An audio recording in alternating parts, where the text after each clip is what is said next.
Hey, everybody, and welcome to another amazing episode of the Power of Women in Insurance podcast. Remember that you can see us, you can listen to us on any of our Apple iTunes, Google Podcasts, Spotify, any of those. You can also go to YouTube, see us in person. But we would love to be able to have you join us today as we are talking to an industry expert, Melinda Krieger, she's a CPCU, CIC. She's got so many initials after her name. I'm so excited to bring her on and talk to you guys. She's actually with Hanover. And Melinda, thank you so much for coming and talking to us today. Thank you. Thanks, Teresa. Good morning. Good Great to morning. be very excited to chat Well, with you and I kind of met on LinkedIn. I've you. been super excited to be able to see the things that you're doing on there, the activities that you're doing. Tell me a little bit about you, your insurance background, and how you got over to Hanover. Absolutely.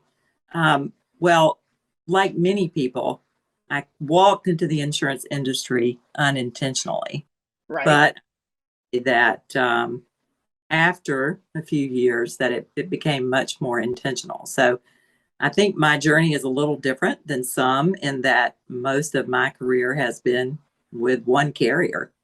And that's about 36 years of my career.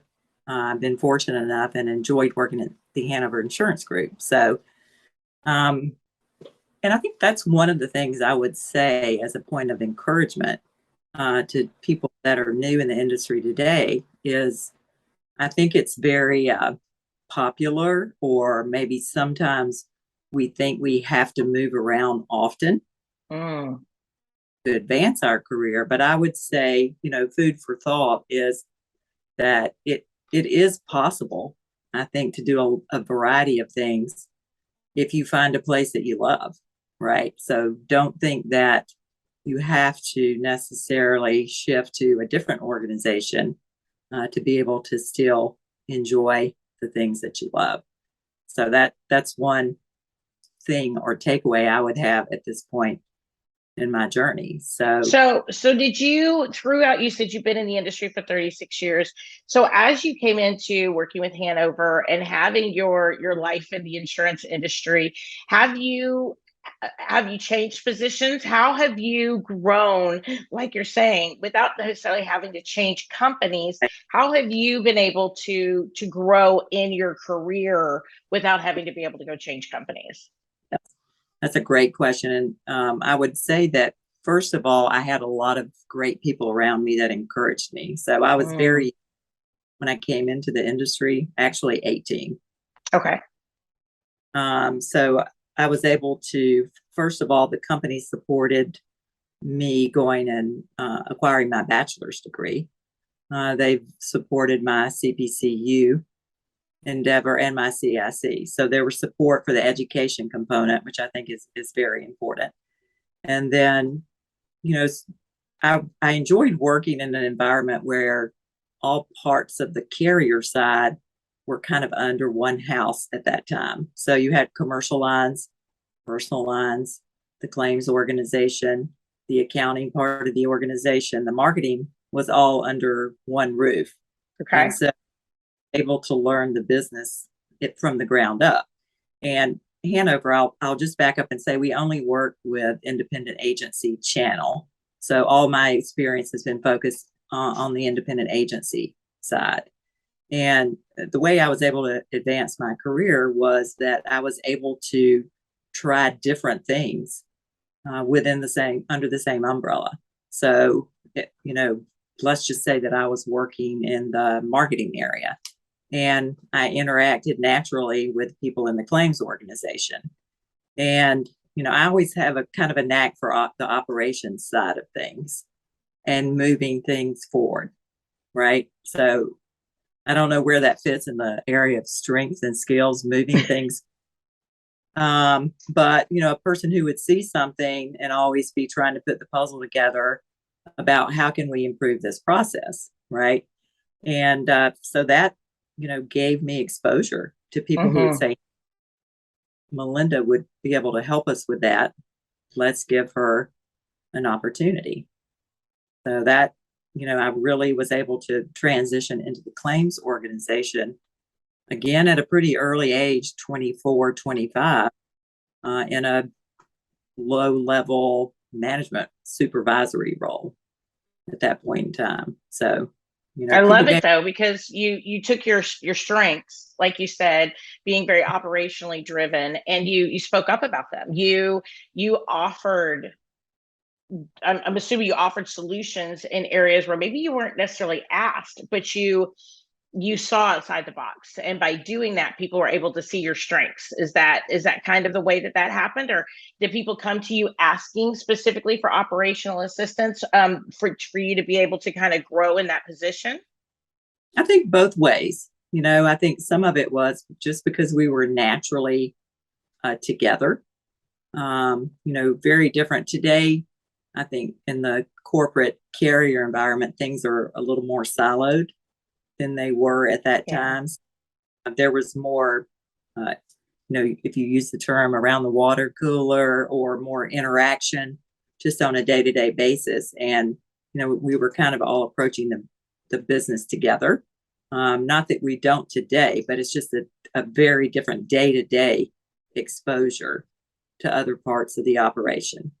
And so I think that was part of it. And then you asking, you made a great point. I think we always have to ask for what we want to be involved in. I think it's a little bit of a misnomer to think that people are going to carry you along in your career journey. I think you have to ask for it, and you have to be willing to be told no, sometimes, many times, but don't quit, right? Mm-hmm. Continue to look for people who can help you, and that's very important.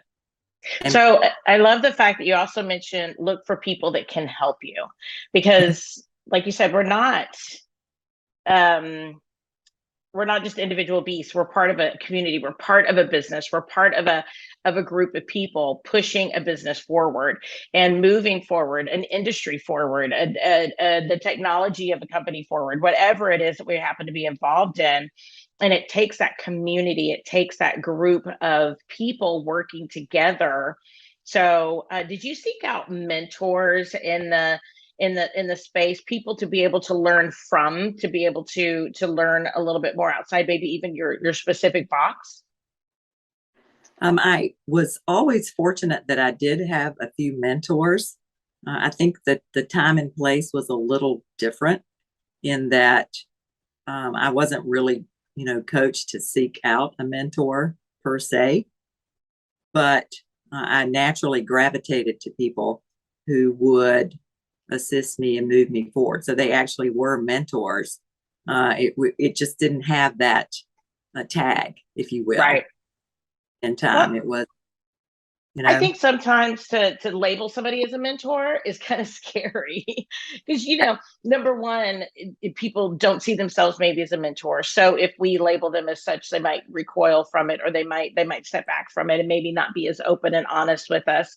Whereas if we just look back over our lives, I think we have so many people in our lives that do step up, that do offer support and guidance. And it might be just for a season of our life. It might be for a right. very small, it might even be like for two conversations, right? Just they mentioned something that put a fire underneath us, that put us in a certain direction, right? That created them to be able to be that mentor.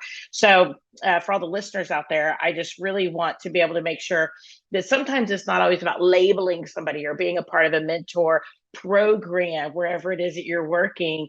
They can easily be somebody in your life that you just have lunch with on a somewhat regular basis. It just, you talk about things with, and they fire up your soul, and they get you maybe thinking in a different direction, or maybe they talk to you about something that you're not as exposed to, and that is a great mentor type situation. Because sometimes labeling something as a mentor sometimes can be a little scary on both sides. Absolutely. And I've been fortunate. I have a group of women that we went to high school together. Oh, nice. There were 7 women in the group, 6 now. Unfortunately, one passed away, but we've always been mentors to each other.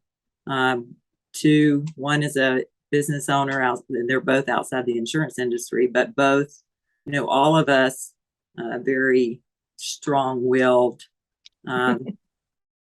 women that are working, and we've always encouraged each other. And so I think it doesn't have to necessarily come from within the industry you're working in. It is another takeaway from that. It can be other people in your community, school community. I did take a short break when my daughter was in second grade. So I have one daughter, and so I was able to take about 5 years away from the corporate environment and work. Nice. Husband in his small business, but I worked on the PTA board. That might have been harder than anything I've done on the insurance industry side. But I think just being involved, community, networking, those are always passions of mine. And so I think that kind of flows over into everything that I do. I love that. I love that. And you have been able to merge your passions, both personally and professionally, through doing what it is that you do. So I'm sure that has helped you to be able to feel very successful and very happy in your career. Absolutely. Well, and it took me a long time to understand that while there is time you're at work and there's time you're not at work, but it's all my life. It's one life. Yeah. I think I used to try to say, okay, well, now I'm at work and now I'm not at work. Well, it's my life, right? And I think you have to figure out how to give the appropriate time to each part of your life. And you mentioned it earlier, there are different seasons, right? Mm-hmm. So for me, I'm in the fourth quarter of my career. So I'm in the finish well portion. And, that's a whole nother adjustment, right? I mean, so I've spent a lot of time and energy seeking, working, pushing things forward. And now when you get to the fourth quarter, you're thinking about, how do I finish well? So that my focus is today is to continue to work well and to finish well. I love that. I love that, because I think that we don't see life sometimes as seasons. We don't see them as the fact that the season will pass, right? We think of, I know that I know it bothers young mothers whenever somebody walks up and go, "Oh man, I would go back in a heartbeat," right? Or whenever people are like, "Oh, this won't last very long," because especially when people have like young children, they feel like, "Oh my gosh, this will never end," or whatever some days, but it does end. And it does, just like with the concept of being able to be wherever you are in your career, wherever you are, that season will pass, right? Whether or not we're taking a class, we're working on a certification, maybe we're learning about a new section of business that we're working in. Maybe it's that we're in a new relationship. Maybe it's that our children are teenagers. Maybe it's that, maybe, an illness even, usually that, not always. I mean, sometimes that could be a long standing type situation, but even then, sometimes it changes within the elements. I think being able to keep ourselves focused on the fact of where we're going and what we're looking to be able to achieve, as well as being in the moment, as well as really loving, not being too far off, right? Not being too tomorrowish, but really loving the moment, as well as knowing that this moment will pass. There's a balance there, I think, that women sometimes have a hard time with. People have a hard time with. We get so wrapped up in the drama, maybe, or the struggle of a certain season in our life, that sometimes we think it'll just never end. Oh yes, that's a great point. And I think that, for me, I think you mentioned on one of your podcasts that you had participated in the culture index. Yes. I did that recently too. And of course, I've done a variety of those in the past, but one of the things that I took away from that was your energy. Was it your energy quotient? And mine is like in the 40s. So like my energy quotient is off the charts, which I didn't need really a culture index to tell me. live it every day, right? So I think one of the things I've had to wrestle with the most is that while it's appropriate to have high energy and level of urgency, you Mm, have to figure out where that's appropriate to apply it, right? Because you can't apply that level of energy and urgency to everything. There are different priority levels, and that you can still be, in the fourth quarter of my career, I should be able to apply that much more appropriately than maybe I was in the first quarter of my career. do you find that you become more patient, less patient, more focused, less focused as time has gone on? I think more focused for sure, or more intentional Oh, that's a about good word. Okay. being where I need to focus my energy, right? So, I mean, there are some things that, just by virtue of experience, you can complete those more quickly or comfortably Right. with a little preparation. I do believe that we need still a lot of preparation. And I'm a lifelong learner. I still need love to learn. But I think in today's environment, there's so much information that you have to even be really intentional about what you're absorbing, right? I mean, I love podcasts. That was one of the reasons I was so excited about talking to you, because I listen to them all the time. Yeah. And then I had to even say, you know what? I can only listen to and read so much, right? I mean, some of it I have to stop and then be able to apply or give yourself time to process and absorb. So Mm-hmm. to your question, I think I'm better able to focus, but it's quite an adjustment, because sometimes it makes me feel like I'm being lazy. This Mm. sounds it's not being lazy, but it's not the pace at which I'm used to running.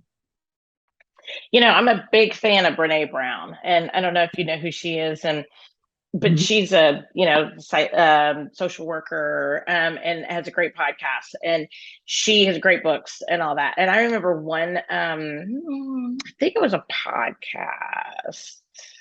I can't remember exactly what it was. I've listened to so many things of hers. But she also brings her sisters in on her podcast. And I know that they went through, I think it was when she did the Gifts of Imperfection, her 10-year or anniversary of the Gifts of Imperfection. And I did a podcast on that book specifically with Monica Dwani on this podcast, because I love that book so much. And I felt like it brought so much value. But one of the things that she talks about is letting yourself know that it's okay to not always be 110% productive at every single moment, that sometimes we are being productive just in a different way than maybe productivity looks like in our own mind, that Yeah. we to take 30 minutes and go watch TV or go read a book or go do those things rejuvenates us to such a level that it is progress, it is good for us, but we think of it as not. And she had a really good point that really stuck out to me, because I work from home a lot, because we have mainly a virtual agency. We do have locations, but I work from home a lot. That sometimes, like, I don't take a lunch. I'll start at 6 a.m. working, and I don't get done. My husband gets home like at 5:30. He gets off work at 4:30. Sometimes he'll get home at 5:30. He's like, okay, and he'll wait till like 6:15. And he's like, okay, you need to be done, because he knows, and he'll call me sometimes and say, have you been drinking your water? Did you get up and get lunch? And even though I'm home, I don't get up out of this chair. And it's really interesting, because she even said that sometimes when she's just overwhelmed, she'll go and she'll sit down and watch TV, like some brainless show, for like 30 minutes. And she's like, if my family walks in, or if I hear the garage door go up right in my house, all of a sudden I'm reaching for the remote and I'm trying to turn off the TV. And somehow this sense of guilt comes over us, that we're not pushing, pushing, pushing. And I think even when we're reading, or even when we do continuing ed, I know that I'm working on my CIC, and the concept of taking off multiple days for the class and then a couple days to be able to study, this feels gluttonous to me, but it's good for my career and it's good for my business. And we as women struggle with that. And there's a guilt around it. Like you said, it almost like I'm feeling lazy, or I feel like I'm not doing something I should be doing. And we should break that stigma somehow. And so we're gonna put it right here right now. If you want to go relax for 30 minutes, whoever it is listening out there, we totally 100% support that. So I love that you bring that up, that it does take time to rest and maybe even just refocus and think about things differently. Yes. No, and it's I listen to John Maxwell a lot, and one of Hmm. the talks about is, it's not just experience that's important, but it's evaluated experience. Hmm. I like that. Your experience, you have to have some thinking time, Hmm. time away from, answering emails, looking at texts, having a bunch of notifications, all of that. You have to respond to things, because if you're working in a people oriented business, service business, financial services, people need you to respond to them. But you also have to understand that everything is not within a 5-second timeline. I mean, it's really not, right? I always say to myself, I'm not curing cancer right here where I sit. I mean, yes, I love what I do. We're protecting our community. That's the thing that I've always loved about working with independent Hmm. who just happen to be selling insurance, is they're taking care of their community, regardless of how that looks, right? Their community could be the United States of America. It could be Albany, Georgia. It could be, defined in a variety of ways, but each one of them is individually, I have to craft individual responses based on those individual business needs, which is the fun part of the business, I believe. But you have to figure out kind of how to protect your energy. Kind of goes back to that, right? I mean, I'm not very good for anyone if my gas tank is empty. Mm. It's so true. And I think when our gas tank is empty, it's not only that we're not good to anyone, sometimes we're bad for people too.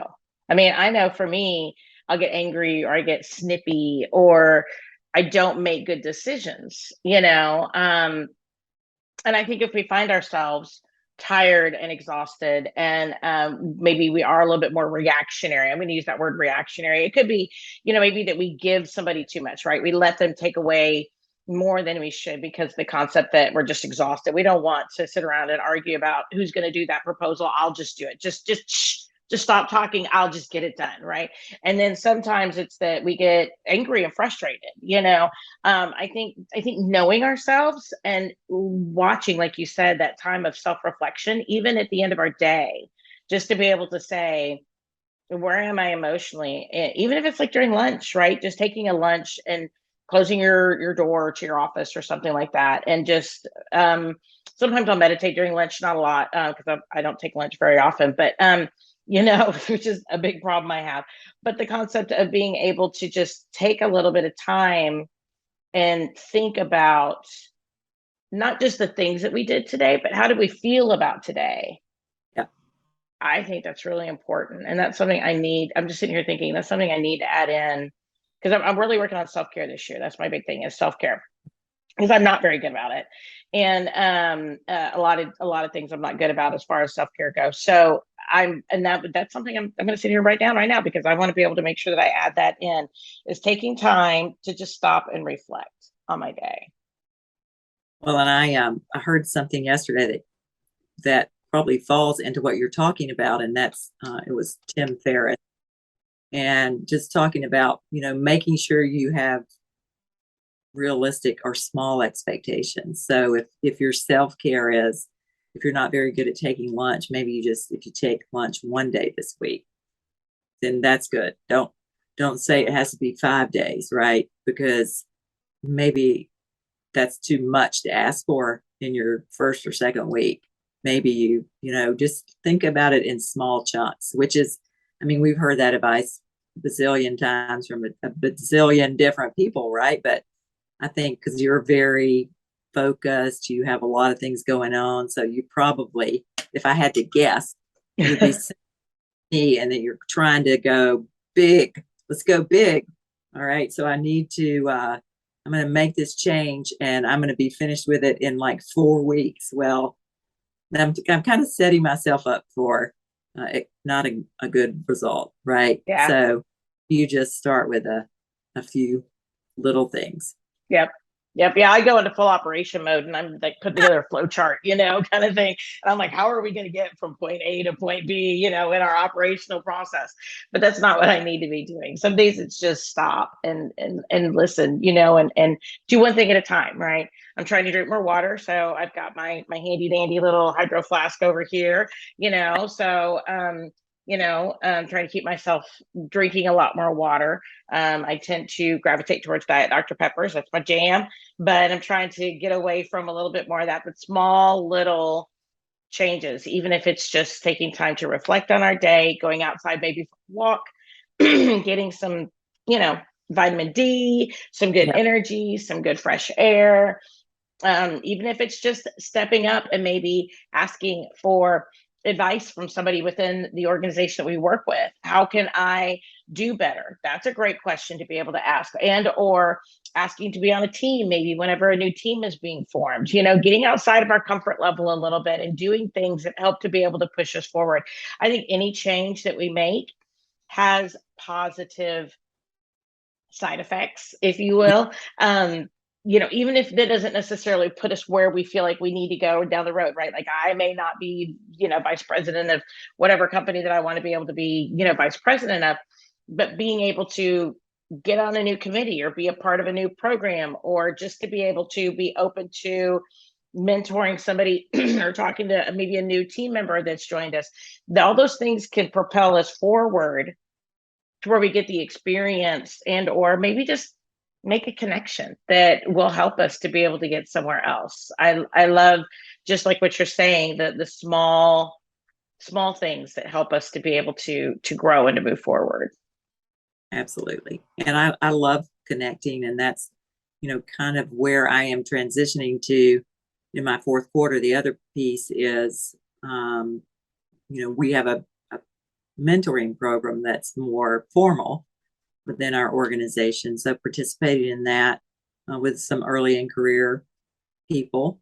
I love that. I just love making connections and talking, because sometimes, people need a safe place to have a conversation about things that they might be struggling with that are, more career oriented, that they might not necessarily be comfortable asking their, direct manager, and they just want to bounce it off someone. I don't even think this is the formal program we have, but I think even informally, right? And I don't know what you call this skill, but maybe it's intuition, emotional intelligence, but like, I feel like I have a knack for, if I'm talking with someone for a short period of time, I see them, right?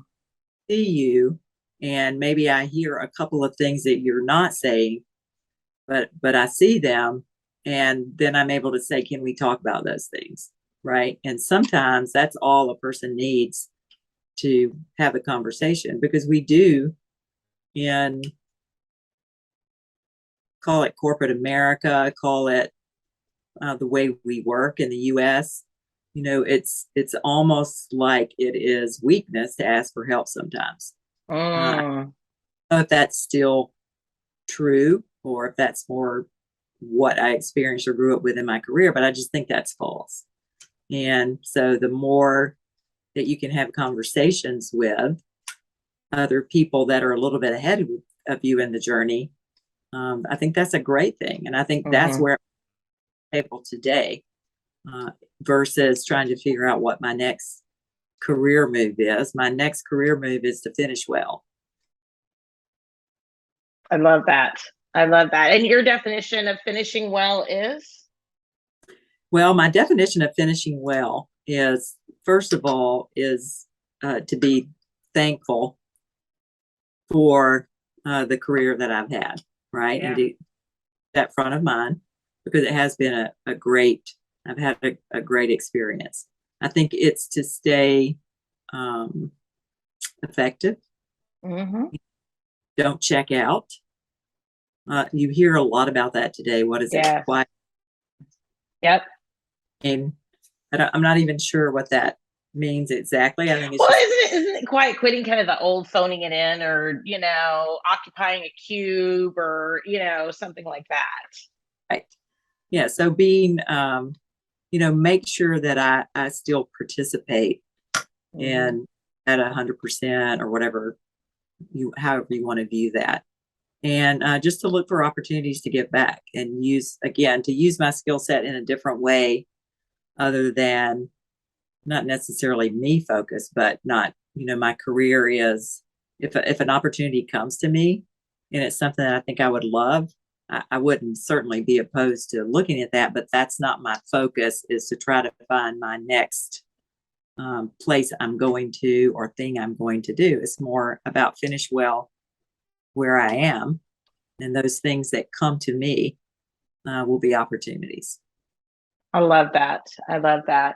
And you're also passing it forward. You're passing it on, right? The knowledge that you have, the wisdom, the experience, the passion for the industry, without necessarily having to reinvent the wheel, right? You're passing it on so that other people can maybe reinvent the wheel down the road, because those things, we all know insurance, right? Things don't always move at the speed of light in the insurance industry, but they definitely do change, and they've been changing at a very, very rapid pace as well. So, but it is kind of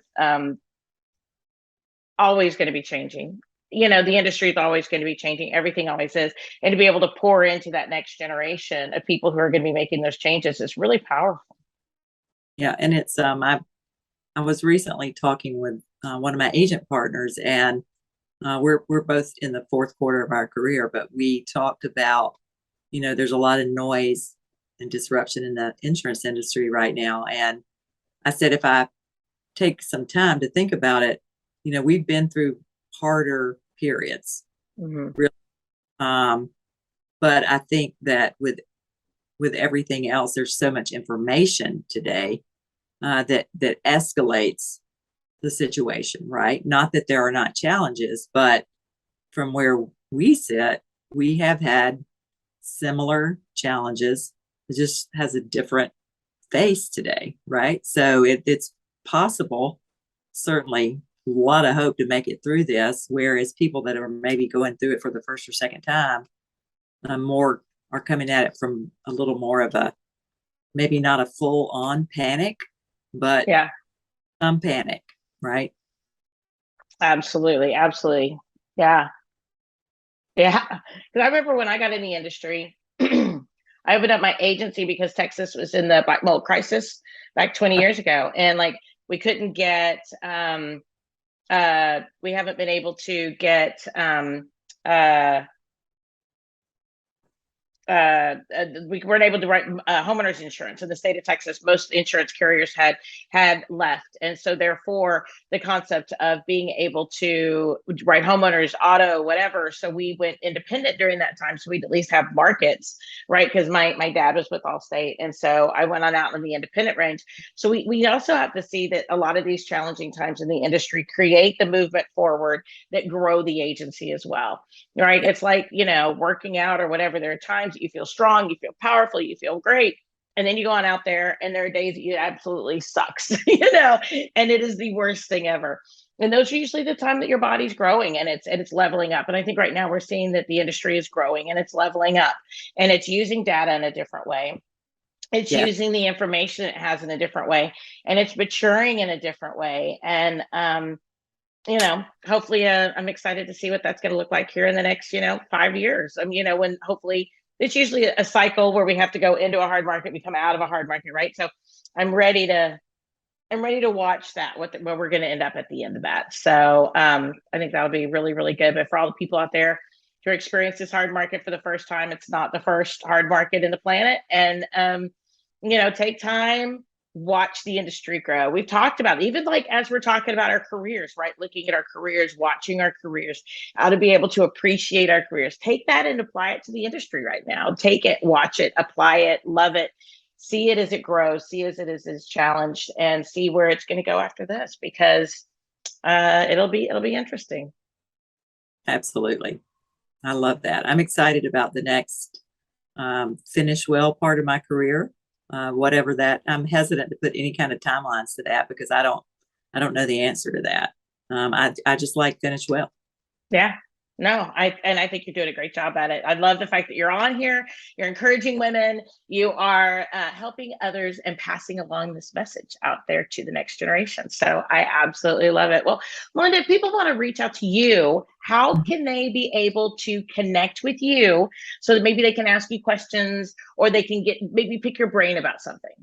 Absolutely. I think probably LinkedIn would be the best way. You can connect with me or private message, and pretty easy to find out there. That I'll be under Melinda Krieger. I'm in the Atlanta area. Perfect, with Hanover. So we want to make sure that because it's LinkedIn, that is on your LinkedIn profile. So I think that'll be a great way for people to reach on out to you. Thank you so much for your time today. I have loved getting to know you a little bit better and talking to you. Thank you for donating your time for us today. Thank you, Teresa. I've really enjoyed it, and I appreciate your time. Well, thanks. Everybody, this is another amazing woman in the insurance space. As we pick her brain, get to know her a little bit better, learn about her wisdom and her time in the insurance industry. My name is Teresa Kitchens, the host here of the Power of Women in Insurance podcast. And you can check it out. We are on Apple iTunes, Spotify, Google Podcasts. We are on YouTube and anywhere that you want to listen to your favorite podcast. Go check it out. Give us a review. We'd love to hear about you and what you love about the show. Reach out to me. You can find us also on Facebook and Instagram. We would love to be able to connect with you there as well. My name is Teresa Kitchens. Everybody, have a wonderful week.